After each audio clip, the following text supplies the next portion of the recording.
Namaste students, I JVN Tanushi Sani from Department of Law in Faculty of Management. I'm going to teach you a topic of Hindu law and the topic is adoption.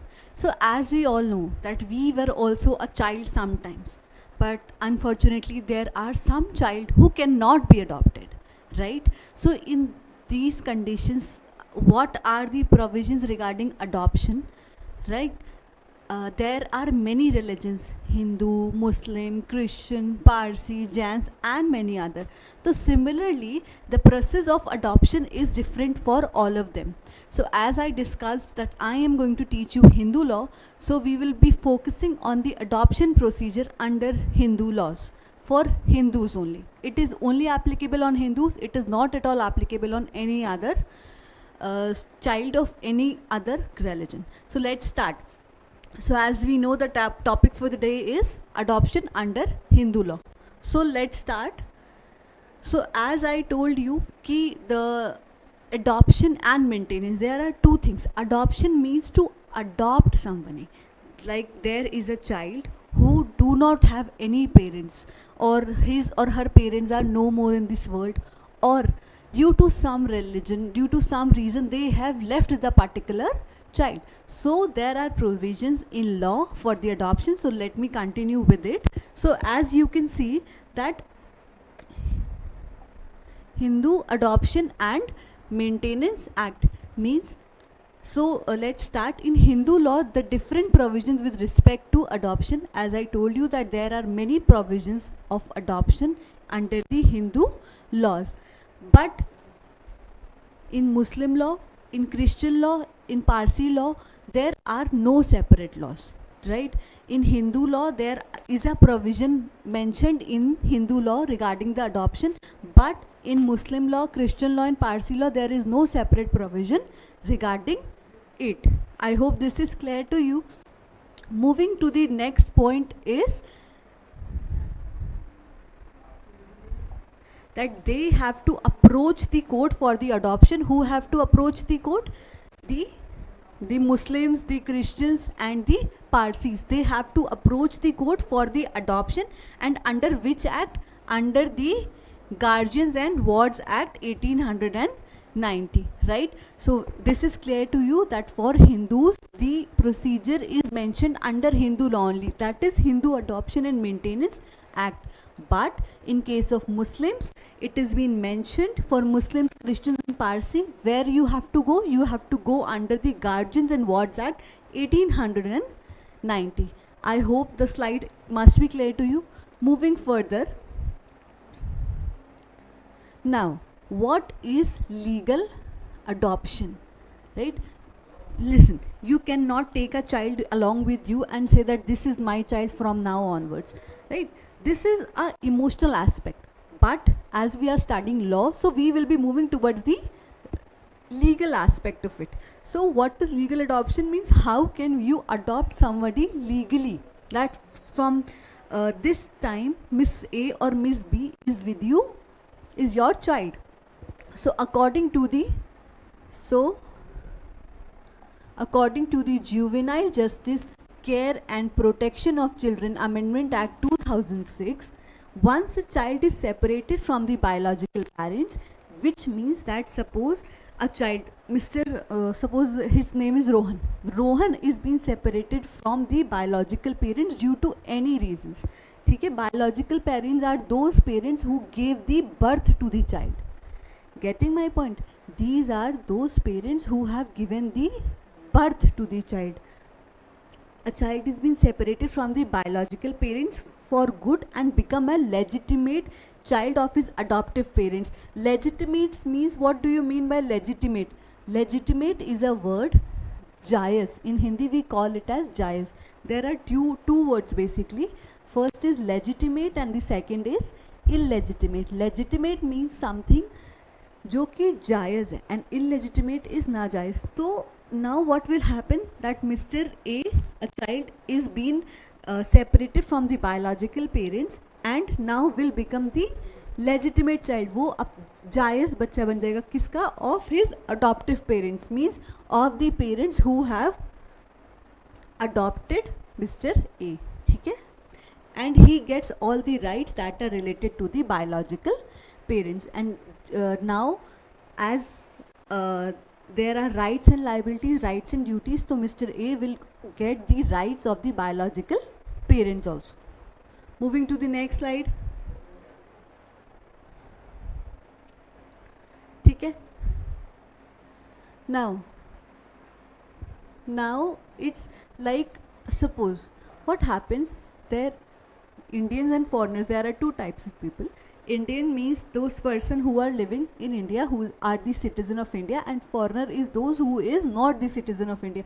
So now if a foreigner means who is not a citizen of India, also wants to adopt a child in India, right? Now if a foreigner wants to adopt a child in India, so what he or she can do, he has to go to the Guardian and Wards Act 1890. Under which act? Say Guardian and Wards Act 1890. So foreigner has to move under the Guardian and Wards Act 1890, and if they want to take the child, Indian child, out of the country, the adoption should be done as per the foreign laws. So two things are there in this. First thing, that if the foreigner wants to adopt an Indian child, right? So which act will be applicable? This Guardian and Wards Act 1890. Now if he or she wants to adopt the Indian child and take that particular child out of the country of India, getting my point? So in this case, which law is being applicable? Foreign law is being applicable. I hope this slide is clear. So we can move further. Now coming, as I told you, the first act is Hindu Minority and Guardianship Act 1956. You have to remember the act with the year. This year denotes that this act was being implemented in this particular year. So under the Hindu Minority and Guardianship Act in 1956, the guardian should be, now they are telling two things, right? They are telling you two things. First, natural guardian. Natural guardian means a guardian who has given the birth to a particular child, right? And guardian appointed by the court means, suppose in case there is no child, no parents of the particular child, so who will appoint, who will say that this particular person is the child of Mr. A or B? Court. Okay, so there are two types of guardianship: natural guardian and guardianship appointed by the court. Now moving to the further, natural guardian for both the boys and the unmarried girls is with the father and then the mother, right? So in this case, who will get the right first? The father will get the right first and the mother. So getting my point? And under Muslim law, the father has the dominant position. Means I am going to tell that this Hindu law, who will get? Both the father and mother. But in Muslim law, who will get? Only the father. Clear? Any doubt? Right. So we are moving to the next slide. Now adoption under Hindu law. ठीक? Now I told you biological parents are the parents who have given the birth to the particular child, right? And once the birth has been given, he becomes the legitimate child. ठीक है? और if he has been taken from the biological to the adoptive parents, now again he or she becomes the legitimate child of the adoptive parents, right? So once a child for good is being separated from the biological parents, it means to say that yes, if a person is being separated, ठीक है? We have separated the child from the biological parents and becomes a legitimate child. Of whom? Of the adoptive parents, right? Of the adoptive parents. Clear enough? Now what will happen?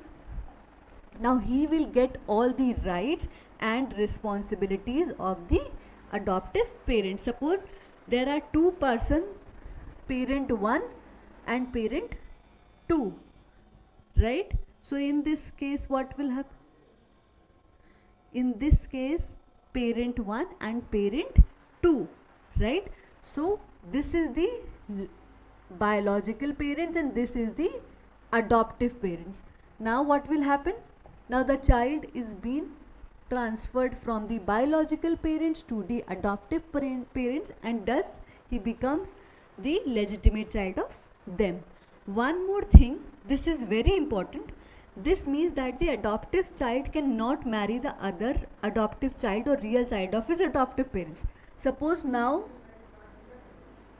this is adoptive parents and they already have child 1 and child 2, ठीक है?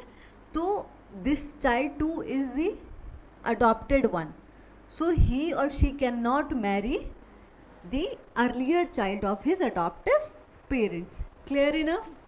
Next, ठीक है? So as you know, the Hindu Adoption and Maintenance Act 1956 and Guardianship and Wards Act 1819, these are the most two important acts that we are dealing with, right? Now under the Hindu Adoption and Maintenance Act, any male Hindu, ठीक है, male Hindu, that must be a male, having a sound mind, means proper person who is capable to think that what is right or not. A major means 18 plus, a child who is above 18 years of age and is eligible for adopting a child cannot adopt a child, ठीक है? So minimum these are the qualification, that he must be a Hindu, sound mind and 18 plus, and if these qualifications are not being successful, he or she cannot adopt a child. Now if the male Hindu is unmarried, moving to the next clause, जो male Hindu है that is unmarried and wants to adopt a child, is married, so what is required? Consent of his wife. Suppose this is husband and this is wife, right? So this husband wants to adopt a child, so definitely the consent of the wife must be required, right? What will be required? Consent. Clear? Koi any problem?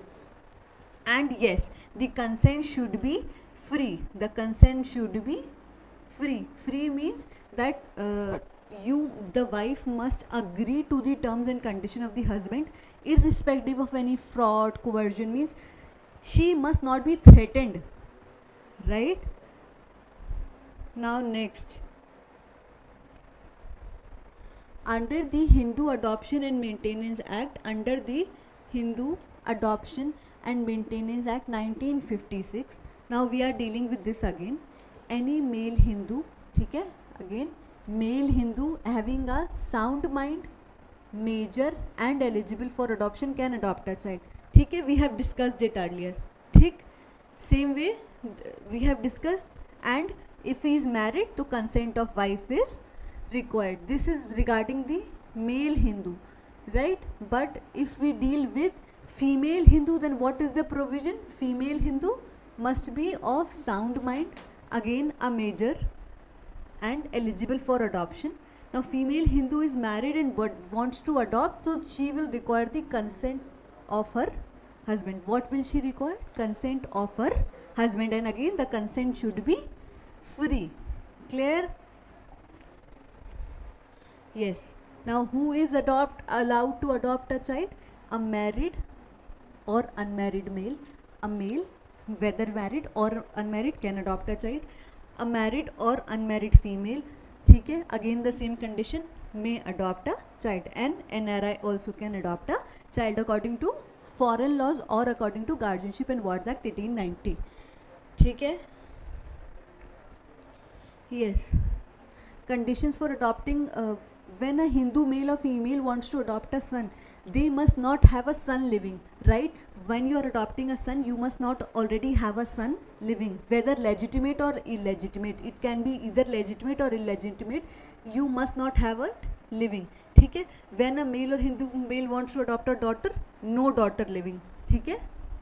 And if a male wants to adopt a daughter, he should be at least 21 years older than the adoptive daughters, and same with the female, 21 years older than the adoptive son. So I hope this is clear to you. Now, yes, according to the Adoption Under the Guardian and Wardship Act, the person becomes the guardian of the child and not the adoptive parents. And yes, after 21, he will be treated as an individual identity. So I think everything is clear to you. Thank you.